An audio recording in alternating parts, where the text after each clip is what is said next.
Just before station identification, you were listening to Bob Wilbur and Kenny DeVerne with that rhythm section. Dick Hyman, Milt Hinton, Bobby Rosengarten, and Bucky Pizzarelli on Palestina and Old-Fashioned Love. Well, that was Bucky in solo flight with John Bunch and Jay Leonard and Joe Cucuzzo on Polka Dots and Moonbeams. We're very fortunate in this part of the world. Bucky's giving a very personal recital through Sunday night at the Café Luxford, the Hotel Luxford in Minneapolis, Minnesota. I've caught him just off stand, and welcome into Minnesota Public Radio, Bucky. It's good to have you here again. Well, thank you very much. Well, we're having a great stay here at the Luxford, and we're going to wrap it up tomorrow night. You know, I'm just fascinated by that instrument you play.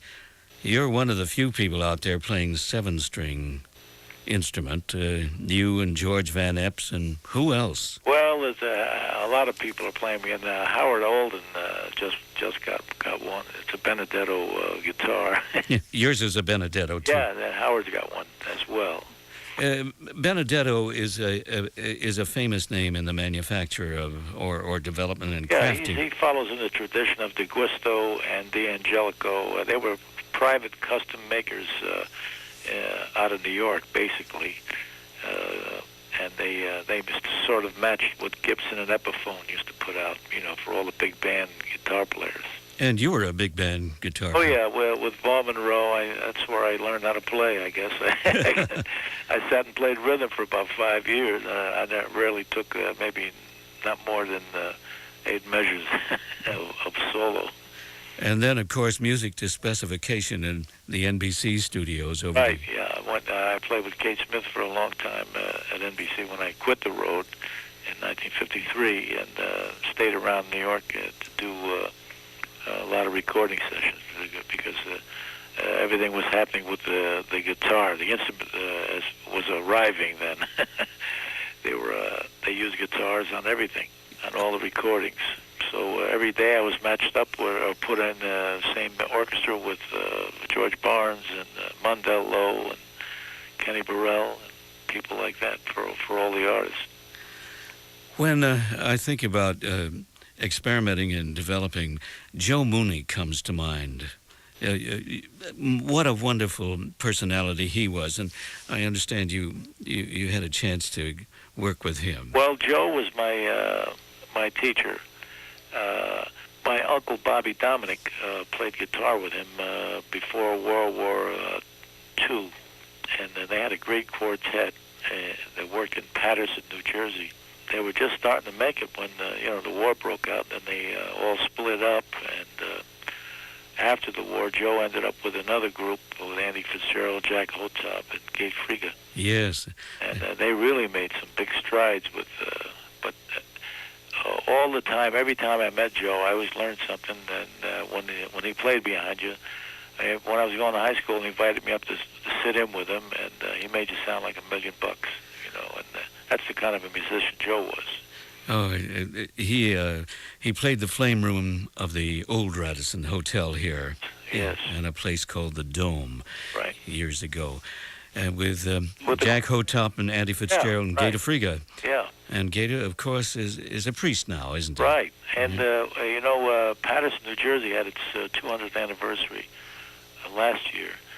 And Joe's name came up with along with Alexander Hamilton. Oh, well, that was deserving, I think. And they asked us to recreate some of the Joe Mooney Quartet, and Andy Fitzgerald lives in Paterson. So between Andy and Gate came to the rehearsals, and we tried to duplicate what Joe wanted us to play, or in the style of Joe. I can always remember the way they parodied Tea for Two. Oh, that was sensational. You long for oolong, and I long for you long. Yeah. And you take it from there. But just a gigolo. Yes.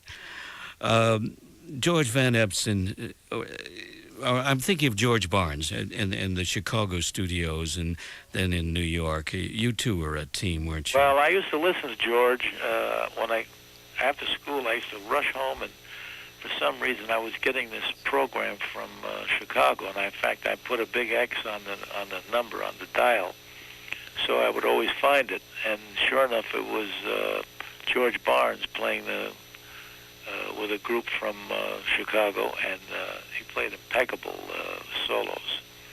Was that the Plantation Party? Plantation Party, that's the one. An old radio variety show. Oh, was it good. And then George came to New York in 1950, and we were thrown together in the studios.